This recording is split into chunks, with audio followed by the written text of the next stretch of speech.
লোভে পড়ে নিঃস্ব হয়ে গেছেন পটুয়াখালীর রাঙাবালি এলাকার অটো রিকশা চালক আব্দুর রহিম।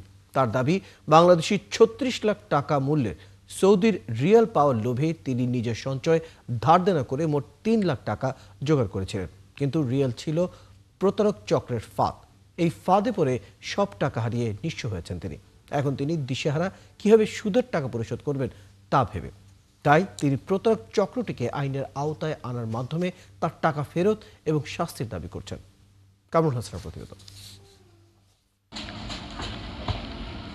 অটোরিকশা চালিয়ে কোনো মতে চলত রহিমের সংসার। চরমন্তাজ ইউনিয়নের বাইলাবনিয়া আশ্রয়ন প্রকল্প এলাকায় স্ত্রী সন্তানদের নিয়ে থাকতেন তিনি। কিন্তু ভাগ্য বদলের আশায় তিনি পা দেন এক প্রতারণার ফাঁদে। এক আত্মীয় আলামিনের মাধ্যমে আলিপুর মহিপুর মৎস্যবন্দরে পরিচয় হয় সেলিম হাওলাদারের সঙ্গে। সেলিম সেখানে ফেরি করে চুরি বিক্রি করত, কিন্তু এর আড়ালে ছিল রিয়াল দেখিয়ে গোপনে প্রতারণার ব্যবসা। আমি এই চক্রে পড়িয়া আমার টেয়া পয়সা সব শেষ হয়ে গেছে, আমার বউ ফুলেন সব নিশ্চয় হয়ে গেছে। লোভে পড়িয়া আমি এই চক্রে ধরার বিচার চাই, আমি সবার কাছে এই দেশের বিচার চাই, আমি সব শেষ হইয়া গেছি।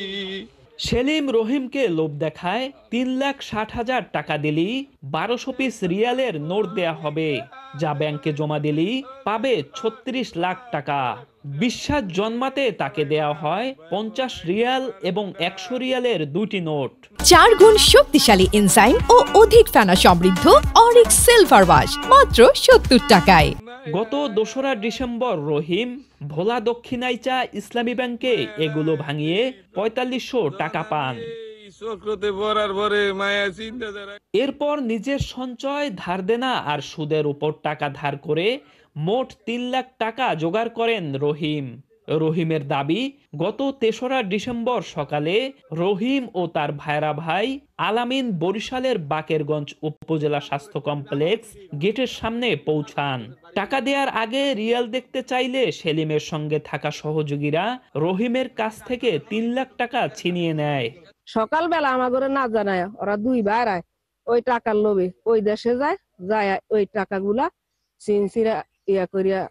চিনাই লইয়া যায়। আমরা হই না সবে তো কান্দা কাটি, কেউ বেউসি করে। এই প্রতারণা করে সে সবকিছু নিঃস্ব হয়ে গেছে। এইরকমের যে কেউ আর এই লোভে না পড়ে। এলাকার লোকজন জানান, এই চক্রের এলাকার আরো বহু সহজ সরল মানুষের সঙ্গে একই রকম প্রতারণার তথ্য আছে।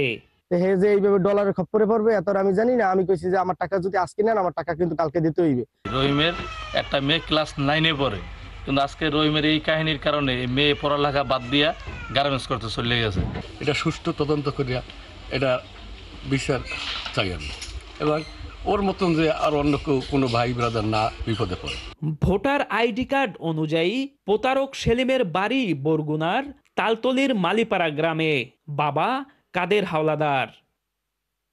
কামরুল হাসান, ৭১, রাঙাবালি, পটুয়াখালী।